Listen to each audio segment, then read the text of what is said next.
미국 중부 시카고의 유명 서점, 어벤져스와 슈퍼맨 같은 슈퍼 히어로들의 나라답게 코믹스 코너에는 각종 영웅들의 스토리북이 가득합니다. 그런데 이곳에 눈에 띄는 또 한 명의 익숙한 영웅이 있습니다. 1500년대 일본에 맞선 군사에 대한 이야기입니다. 미국에서 한국 역사는 잘 알려지지 않았습니다. 하지만 그의 이름만은 이곳에서 어느 영웅보다 유명세를 타고 있답니다. 이 만화책을 본 미국인들이 모두가 놀라는 이유가 있습니다. 보고 난 후 한결같이 하는 말이 정말 이 이야기가 실화냐고 놀란 표정으로 묻습니다. 과연 한국의 어떤 히어로가 미국인들 마음속에 불을 지폈는지 알아보도록 하겠습니다. 안녕하세요. 저는 알렉스 김이라고 합니다. 한국계 미국인 3세로 뉴욕의 컨텐츠 크리에이터입니다. 할아버지 할머니는 한국에서 이민 오셨지만 부모님과 저는 미국에서 태어나 자랐습니다. 제 성은 한국식이지만 사실 저는 한국어를 거의 하지 못합니다. 한국 문화에 대해서도 아는 것이 많지 않았습니다. 그저 간간히 케이팝을 듣고 한국 음식을 좋아하는 정도였지요. 역사에 관심은 많았지만 주로 서양 역사에 치중해 있었습니다. 모든 변화는 어느 여름 평범한 저녁에 시작되었습니다. 집에서 평소처럼 유튜브를 보며 시간을 보내고 있었습니다. 주로 역사 다큐멘터리를 좋아해서 제 알고리즘은 항상 그런 콘텐츠를 추천해주곤 했습니다. 마지막으로 본 영상이 영국 넬슨 제독에 관한 내용이었는데 다음 추천 영상으로 역사상 가장 위대한 해군 제독 이순신이라는 제목의 영상이 나타났습니다. 처음에는 그저 넬슨보다 더 위대한 해군 제독이 있다고 생각하며 의심 반 호기심 반으로 클릭했습니다. 영상은 미 해군사관학교의 워렌 교수가 진행하는 강연이었습니다. 워렌 교수는 열정적으로 이순신 장군에 대해 설명하고 있었습니다. 12척의 배로 330척의 일본 함대를 물리친 명량해전의 이야기에 도달했을 때 저는 완전히 영상에 매료되었습니다. 교수의 눈빛은 더욱 빛났고 그의 목소리에는 진정한 존경심이 묻어났습니다. 특히 반드시 죽고자 하면 살고 살고자 하면 죽을 것이다라는 이순신 장군의 말을 인용할 때는 마치 그가 직접 그 전장에 있었던 것처럼 생생하게 전달했습니다. 다음 날 아침, 저는 새로운 호기심으로 가득 차 있었습니다. 왜 이런 위대한 인물에 대해 지금까지 들어본 적이 없을까? 하는 의문이 들었습니다. 미국 교육 시스템에서 아시아 역사는 대체로 간략하게 다뤄집니다. 중국의 몇몇 왕조, 일본의 사무라이와 2차 세계대전, 그리고 한국 전쟁 정도만 배웁니다. 그 사이에 있는 수많은 역사적 인물과 사건들은 마치 존재하지 않는 것처럼 다뤄집니다. 호기심이 커져 인스타그램에서 해시태그 에드머럴리를 검색해봤습니다. 놀랍게도 이미 수천 개의 게시물이 있었습니다. 그 중에는 미국인 만화가 올리 콤판이 그린 이순신 장군 만화책의 이미지들도 있었습니다. 올리의 작품은 전통적인 미국 슈퍼히어로 만화 스타일로 그려져 있으면서도 역사적 정확성을 유지하고 있었습니다. 그의 인스타그램 계정에는 이미 10만 명이 넘는 팔로워가 있었고 이순신 장군 만화책은 각종 만화 컨벤션에서 완판 행진을 이어가고 있다는 소식이 있었습니다. 저는 즉시 아마존에서 올리 콤판의 만화책과 이순신 장군에 관한 영어로 된 책들을 주문했습니다. 영어로 번역된 난중일기도 찾아 구매했습니다. 그리고 틱톡에서도 검색해보니 젊은 크리에이터들이 이순신 장군의 명언을 현대적 상황에 적용하는 영상들을 올리고 있었습니다. 예를 들어 시험 기간에 필사즉생 필생즉사를 모토로 삼아 공부하는 학생들의 영상이나 직장에서의 어려운 상황을 이순신 장군의 지혜로 극복하는 내용의 짧은 콘텐츠들이 인기를 끌고 있었습니다. 그날 저녁 저는 제 유튜브 채널에 미국인이 처음 알게 된 이순신 장군이라는 제목의 영상을 올렸습니다.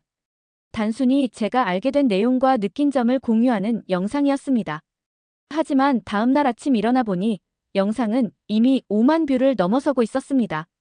댓글에는 미국인뿐만 아니라 한국인, 그리고 다양한 국적의 사람들이 이순신 장군에 대한 자신들의 생각과 추가 정보를 공유하고 있었습니다. 이것이 바로 제가 이순신 시리즈를 시작하게 된 계기입니다. 저는 소셜미디어를 통해 이순신 장군의 이야기를 더 많은 사람들에게 알리고 싶었습니다. 그리고 놀랍게도 그 여정은 제가 상상했던 것보다 훨씬 더 멀리, 더 깊이 저를 데려갔습니다. 소셜미디어는 정보의 확산 속도에 있어서 그 어떤 매체보다 빠릅니다. 제 첫 번째 이순신 장군 영상의 성공 이후 저는 시리즈로 이 주제를 다루기로 결정했습니다. 첫 영상이 단순한 소개였다면 두 번째 영상에서는 이순신 장군의 주요 해전, 특히 명량해전에 초점을 맞추었습니다. 세 번째는 거북선의 혁신성에 대해, 네 번째는 난중일기를 통해 본 이순신의 인간적인 면모에 관한 내용이었습니다. 이 영상들은 예상을 훨씬 뛰어넘는 반응을 얻었습니다. 특히 넷째 영상인 영웅의 일기 이순신이 보여준 인간적 면모는 엄청난 조회수를 기록했습니다. 평소 제 채널의 영상들이 평균 1만 뷰를 기록했던 것에 비하면 엄청난 변화였습니다. 구독자 수도 2달 만에 100만 이상으로 늘었습니다. 저는 이 현상을 분석해 보았습니다. 먼저 시청자들은 실존 인물의 실화에 기반한 영웅담에 강한 매력을 느꼈습니다. 슈퍼맨이나 배트맨 같은 허구의 슈퍼히어로들은 이미 미국 문화에 깊이 뿌리내렸지만 많은 사람들이 실제로 존재했던 영웅의 이야기에 더 깊은 감동을 받았습니다. 특히 역경을 극복한 이순신 장군의 이야기는 많은 시청자들에게 영감을 주었습니다. 한 댓글에는 이런 내용이 있었습니다. 마블의 슈퍼히어로들도 좋지만 이순신은 진짜였다는 게 믿을 수 없어요. 실제로 이런 일이 있었다니 더 감동적입니다. 이런 반응은 결코 특이한 것이 아니었습니다. 수많은 시청자들이 비슷한 감상을 공유했습니다. 두 번째로 많은 미국인들이 동양의 역사, 특히 한국의 역사에 대해 알고 있는 것이 거의 없다는 점이 오히려 신선함으로 작용했습니다. 새로운 내용에 대한 호기심과 배움의 즐거움이 컨텐츠의 인기 요인이 되었습니다. 세 번째로 이순신 장군의 리더십과 전략은 현대의 경영, 군사, 리더십 이론에도 적용 가능한 보편적 가치를 담고 있었습니다. 실제로 많은 시청자들이 자신의 직업이나 일상생활에 이순신 장군의 지혜를 적용하는 방법에 대해 이야기했습니다. 이러한 반응에 힘입어 저는 다른 소셜미디어 플랫폼으로도 콘텐츠를 확장해 나갔습니다. 인스타그램에서는 이순신 장군의 명언과 함께 그의 업적을 시각화한 인포그래픽을 공유했고, 틱톡에서는 짧고 임팩트 있는 해전 재현 영상을 올렸습니다. 하지만 모든 반응이 긍정적인 것만은 아니었습니다. 일본과 중국 출신의 일부 네티즌들은 이순신 장군에 대한 한국의 과대평가를 비판했습니다. 특히 일본 측에서는 임진왜란을 다르게 해석하며 이순신 장군의 업적이 과장되었다고 주장했습니다. 중국에서는 이순신 장군의 승리가 명나라의 지원이 있었기에 가능했다고 강조하는 의견이 많았습니다. 한 일본인 유튜버는 이순신은 단지 몇 번의 해전에서 이겼을 뿐 전쟁의 전체적인 흐름에 큰 영향을 미치지 못했다는 내용의 영상을 올렸고, 이에 많은 한국인과 이순신의 팬이 된 전 세계 시청자들이 반박 댓글을 달았습니다. 이런 논쟁은 오히려 이순신 장군에 대한 관심을 더욱 증폭시키는 계기가 되었습니다. 어느 날 놀라운 소식이 들려왔습니다. 올리콤판의 이순신 장군 만화책이 미국에서 12만 5천 부 이상 판매되었고, 넷플릭스에서 이를 기반으로 한 애니메이션 시리즈 제작을 검토 중이라는 것이었습니다. 더 놀라운 것은 미 해군사관학교에서 이순신 장군의 전략과 리더십을 교육과정에 포함시키기로 결정했다는 소식이었습니다. 이런 소식들은 제 콘텐츠에 더 큰 신뢰성을 부여했고, 시청자들은 제가 소개하는 역사적 정보를 더욱 진지하게 받아들이기 시작했습니다. 이제 저는 단순한 콘텐츠 크리에이터를 넘어 많은 사람들에게 동서양의 문화적 교량 역할을 하는 사람으로 인식되기 시작했습니다. 이것은 제가 전혀 예상하지 못했던 역할이었지만 이 책임을 기꺼이 받아들이게 되었습니다. 디지털 공간에서의 성공은 곧 현실 세계로 이어졌습니다. 뉴욕의 한 출판사로부터 이순신 장군에 관한 책을 쓰지 않겠냐는 제안을 받았습니다. 소셜미디어에서의 영향력을 인정받은 결과였습니다. 처음에는 망설였습니다. 저는 역사학자도 아니고 한국어를 할 줄도 모르는데 어떻게 한국의 역사적 영웅에 대한 책을 쓸 수 있을까 하는 의문이 들었기 때문입니다. 하지만 출판사 측은 제가 바로 그런 관점에서 이야기를 풀어내는 것이 의미가 있다고 설득했습니다. 서양인의 눈으로 보는 이순신 장군, 그리고 그가 현대 미국 사회에 주는 의미를 탐구하는 책이 필요하다는 것이었습니다. 결국 저는 그 제안을 받아들였고, 동양의 넬슨을 넘어 이순신 장군과 21세기 리더십이라는 제목으로 책을 쓰기 시작했습니다. 책을 쓰는 과정에서 저는 더 깊이 있는 연구를 위해 한국을 방문하기로 결정했습니다. 이것은 저의 첫 한국 방문이었습니다. 할아버지 할머니의 고향을 처음 방문한다는 생각에 가슴이 뛰었습니다. 동시에 이순신 장군의 발자취를 따라간다는 생각에 흥분되었습니다. 한국에서의 일정은 빡빡했습니다. 서울에서 시작해 현충사, 한산도, 명량해협 등 이순신 장군과 관련된 주요 장소들을 방문했습니다. 각 장소마다 현지 역사 전문가들이 자세한 설명을 해주었고 그 내용은 모두 저의 책 소재로 기록하였습니다. 이순신 장군의 난중일기 원본을 보관하고 있는 현충사에서는 유리 케이스 너머로 보이는 원본 난중일기의 모습은 제가 영어로 번역된 버전으로 읽었던 것과는 전혀 다른 감동을 주었습니다. 명량해협을 방문했을 때는 그 좁은 해협에서 어떻게 12척의 배로 330척의 일본 함대를 물리칠 수 있었는지 직접 눈으로 확인할 수 있는 기회가 되었습니다. 울돌목의 빠른 조류를 직접 보니 이순신 장군이 자연환경을 어떻게 전략적으로 활용했는지 더 깊이 이해할 수 있었습니다. 통영에서는 특별한 경험을 했습니다. 이순신 장군이 대승을 거두었던 한산도 앞바다를 볼 수 있는 이순신 공원을 방문하게 되었습니다.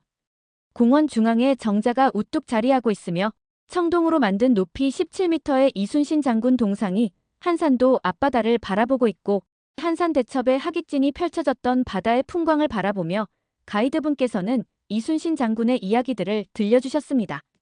그 중에서도 가장 인상적이었던 것은 이순신 장군이 전쟁 중에도 병사들의 복지와 훈련을 중시했다는 이야기였습니다. 한국에서의 이순신 장군에 대한 실질적인 경험은 제 책에 깊이를 더해주었고 소셜미디어 콘텐츠에도 새로운 차원을 부여했습니다. 현장에서 직접 촬영한 영상들은 이전 콘텐츠보다 훨씬 더 많은 시청자들의 관심을 끌었습니다. 한국 방문 중 또 하나의 중요한 일은 서울대학교에서 열린 이순신 세계해전사 심포지엄에 참가했던 것이었습니다. 미국, 영국, 프랑스, 중국, 일본 등 여러 나라의 해군 역사 전문가들이 참여했습니다. 이 심포지엄은 학술적인 환경에서 각자의 경험을 공유하는 매우 의미 있는 자리였습니다. 심포지엄에서는 흥미로운 토론이 벌어졌습니다. 특히 일본 측 학자가 이순신 장군의 업적이 과장되었다고 주장하면서 시작된 논쟁은 매우 치열했습니다. 일본 학자는 임진왜란은 일본이 전략적으로 철수한 것이지 패배한 것이 아니다라고 주장했습니다. 이에 대해 한국 학자들은 사료와 증거를 들어 반박했고 미국과 영국의 해군 역사 전문가들도 이순신 장군의 전략적 천재성을 인정하며 한국 측의 의견에 무게를 실었습니다. 이 논쟁을 지켜보면서 저는 역사가 단순한 사실의 나열이 아니라 해석과 관점의 문제라는 것을 다시 한번 깨달았습니다. 동시에 역사적 사실에 기반한 객관적 평가가 얼마나 중요한지도 느낄 수 있었습니다. 이런 경험들은 제 책과 콘텐츠에 더 균형 잡힌 시각을 제공하는 데 큰 도움이 되었습니다. 한국에서의 3주간의 여정을 마치고 미국으로 돌아왔을 때 저는 전혀 다른 사람이 된 것 같았습니다. 이순신 장군에 대한 이해가 깊어졌을 뿐만 아니라 제 뿌리인 한국 문화에 대한 이해와 애정도 커졌습니다. 그리고 무엇보다 역사를 통해 문화적 경계를 넘어 사람들을 연결하는 일의 중요성을 깨달았습니다. 이듬해 봄, 제 책 동양의 넬슨을 넘어 이순신 장군과 21세기 리더십이 나왔습니다. 책은 소박하지만 제가 생각하던 예상을 뛰어넘는 성과를 거두었습니다. 유명 팟캐스트와 유튜브 채널에 초대되어 이순신 장군에 대해 이야기하는 기회도 많아졌습니다. 3시간 동안 이순신 장군의 생애와 업적, 그리고 그의 리더십이 현대 사회에 주는 교훈에 대해 깊이 있는 대화를 나눌 수 있었습니다. 이 팟캐스트 에피소드는 수십만 명이 청취했고 이는 이순신 장군에 대한 관심을 폭발적으로 증가시켰습니다. 미국 내 한국 역사와 문화에 대한 관심도 크게 높아졌습니다. 대학의 동아시아 역사 수업에서 이순신 장군을 다루는 경우가 많아졌고 고등학교 세계사 교과서에도 이순신 장군에 대한 내용이 추가되기 시작했습니다. 이는 미국 교육에서 아시아 역사의 중요성이 인식되기 시작했다는 중요한 신호였습니다. 한국 정부에서도 이러한 현상에 주목했습니다. 문화체육관광부에서는 이순신 글로벌 프로젝트를 시작하여 전 세계적으로 이순신 장군을 알리는 활동을 지원하기 시작했습니다. 미국 방송사 HBO에서는 이순신 장군을 주제로 한 대형 다큐멘터리 시리즈 기획을 발표했습니다. CNN의 두 프로듀서 퍼렐 앤더슨과 조나단 라이스도 각각 이순신 장군에 관한 다큐멘터리를 준비하고 있다는 소식이 들려왔습니다. 이는 이순신 장군이 단순한 소셜미디어 현상을 넘어 주류 미디어에서도 주목받는 인물이 되었음을 보여주는 증거였습니다. 이런 소식들이 전해질 때마다 저는 한 가지 사실에 놀라움을 금치 못했습니다. 단 한 명의 역사적 인물이 어떻게 이토록 많은 사람들의 마음을 사로잡을 수 있는가 하는 점이었습니다. 그 답은 이순신 장군의 이야기가 가지는 보편적 가치에 있었습니다. 불가능해 보이는 상황에서도 포기하지 않는 의지, 국가와 민족에 대한 헌신, 뛰어난 리더십과 전략적 사고, 그리고 인간적인 면모까지 이 모든 것이 시대와 문화를 초월하여 사람들의 마음을 움직이고 있었습니다. 그러나 이러한 열풍 속에서도 여전히 일부 사람들, 특히 일본과 중국의 일부 네티즌들은 이순신 장군에 대한 비판적인 시각을 견지했습니다. 일본의 한 유명 유튜버는 이순신은 일본의 정치적 상황을 몰랐기 때문에 승리할 수 있었다. 도요토미 히데요시의 죽음으로 일본군은 이미 철수할 계획이었다는 내용의 영상을 올렸고 이는 많은 논쟁을 불러일으켰습니다. 한국의 역사학자들과 세계의 전문가들은 이러한 주장에 반박했습니다. 이순신 장군의 전략적 천재성과 리더십은 객관적 사료와 결과를 통해 충분히 증명된다는 것이었습니다. 이런 논쟁이 계속될수록 오히려 더 많은 사람들이 이순신 장군의 실제 업적에 관심을 가지게 되었고 이는 더 깊이 있는 역사적 탐구로 이어졌습니다. 그해 가을, 저는 뜻밖의 제안을 받았습니다. 미 해군사관학교에서 특별 강의를 해달라는 요청이었습니다. 주제는 이순신 장군의 리더십과 현대 해군 전략의 적용이었습니다. 처음에는 제가 과연 군사 전문가도 아닌데 이런 주제로 강연할 자격이 있을까 의문이 들었습니다. 하지만 학교 측은 제가 이순신 장군을 현대적 관점에서 재해석하고 대중에게 알리는 데 기여한 점을 높이 평가했고 젊은 장교 후보생들에게 새로운 시각을 제공할 수 있을 것이라고 격려해 주었습니다. 아나폴리스에 있는 미 해군사관학교에 도착했을 때 저는 깊은 숙연함을 느꼈습니다.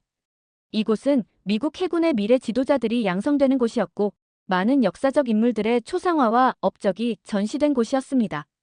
그 중에서도 놀라운 것은 최근에 설치된 세계해전사의 위대한 제독들 전시관에 이순신 장군 초상화가 넬슨 제독과 니미츠 제독 등과 함께 걸려 있다는 점이었습니다.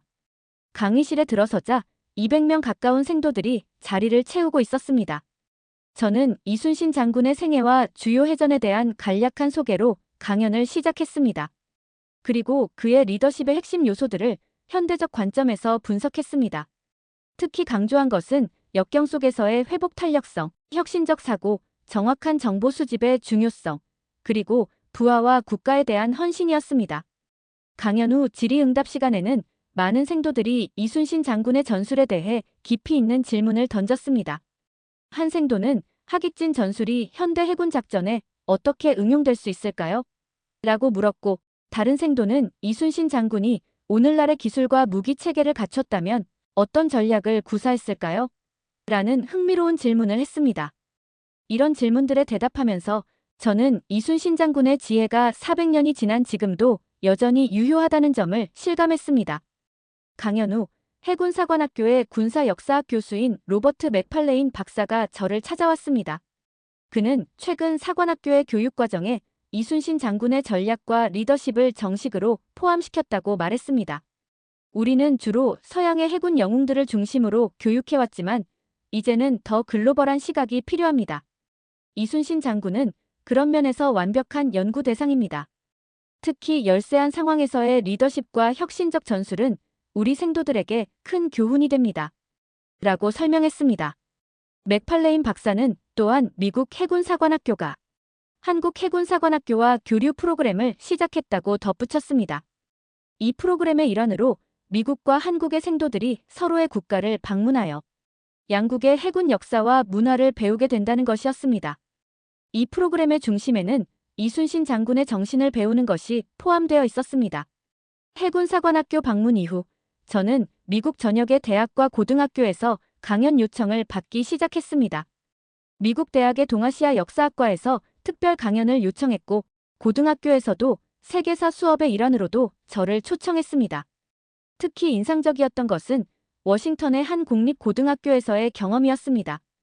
다양한 인종과 문화적 배경을 가진 학생들이 이순신 장군의 이야기에 깊은 관심을 보였습니다. 한 아프리카계 미국인 학생은 이순신 장군의 이야기가 마틴 루터 킹 주니어와 같은 우리 문화의 영웅들과 비슷한 면이 있는 것 같다고 했습니다.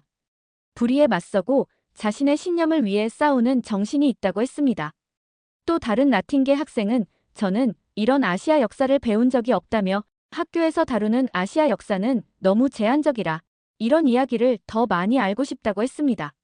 이런 학생들의 반응은 제가 하고 있는 일의 의미를 다시 한번 깨닫게 해주었습니다.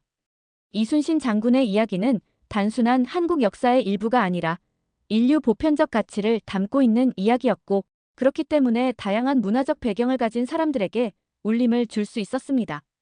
그러나 이런 이순신 장군의 열풍이 순탄하게만 진행된 것은 아니었습니다.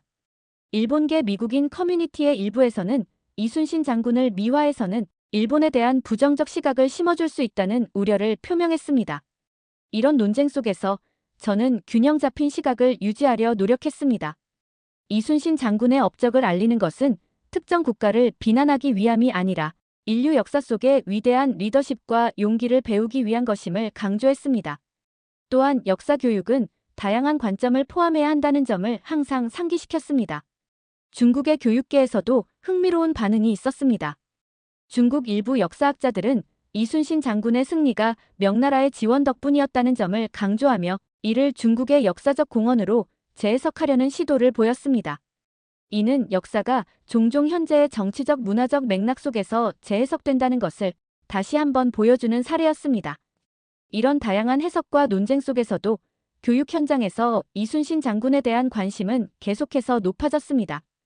그의 이야기는 젊은 세대에게 용기와 헌신, 그리고 역경 속에서의 회복력에 대한 귀중한 교훈을 주고 있었습니다.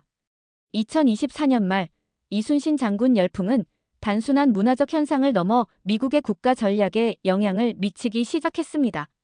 트럼프 행정부 출범 이후 트럼프 대통령은 충격적인 발언을 했습니다. 한국은 역사적으로 위대한 해양 강국입니다. 바다를 지배하려면 한국과 협력해야 합니다.